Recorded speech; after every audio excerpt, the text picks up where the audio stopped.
No entanto, quem assume o planejamento, acho que vocês conhecem bem ainda, né, aqui, é um sujeito chamado Delfim Neto, né, que é o ministro do Planejamento da ditadura militar, junto com outro cara conhecido também, que se chama Alisson Paulinelli, faz e que desenvolve um planejamento para a agricultura brasileira. Então, que previa não a reforma agrária e a distribuição de terras, mas a modernização da agricultura brasileira, né, com a introdução de agroquímicos, o trator, maquinários agrícolas, que se chamou Revolução Verde, um pacote tecnológico que se chamou Revolução Verde. A agricultura brasileira, de certa forma, se desenvolveu sem a necessidade de fazer reforma agrária.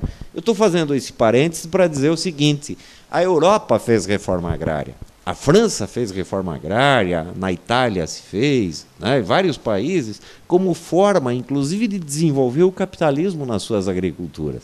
Né? Foi uma forma, né, a Revolução Burguesa toma o poder político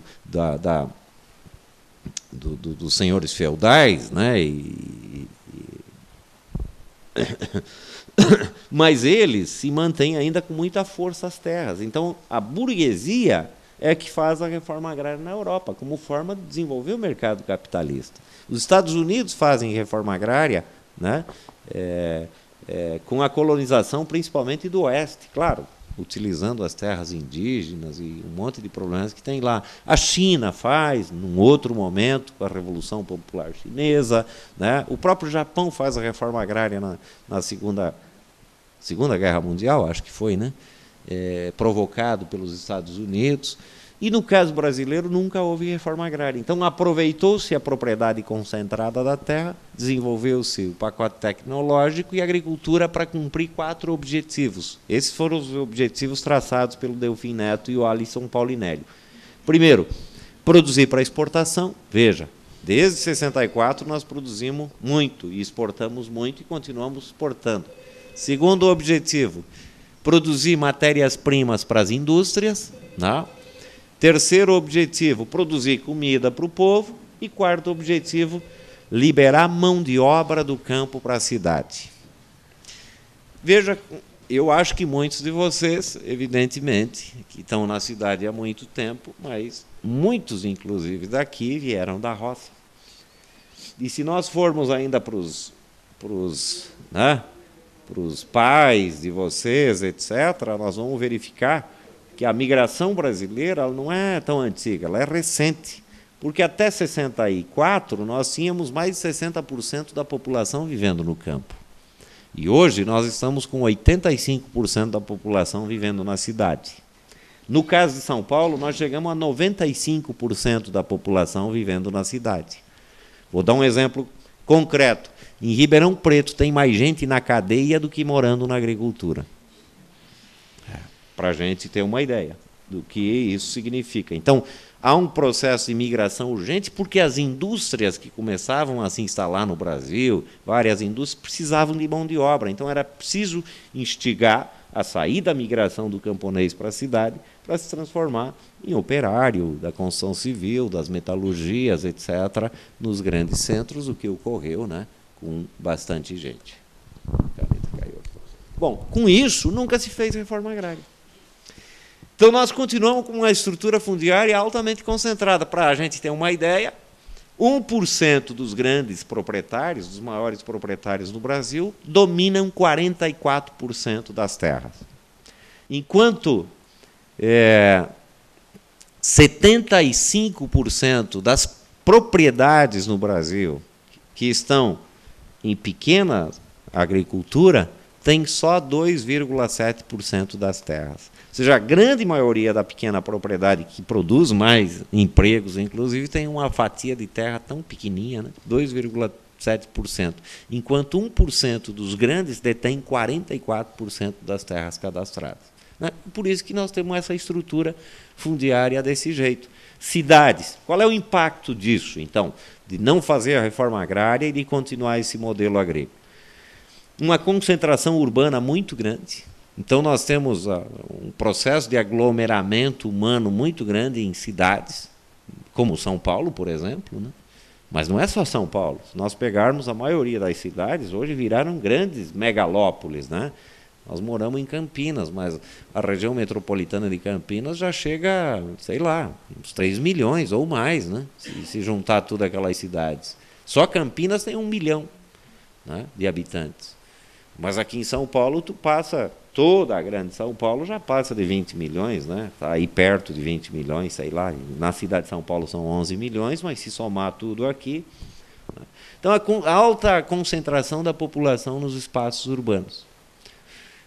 Eu até brinco com a turma, imagine o impacto disso para os rios daqui, né, para o meio ambiente. É só a gente fazer um cálculo simples. Se cada um desses 20 milhões for no banheiro só uma vez por dia e der uma descarga, são 20 milhões de descarga que vão para os rios que estão por aí.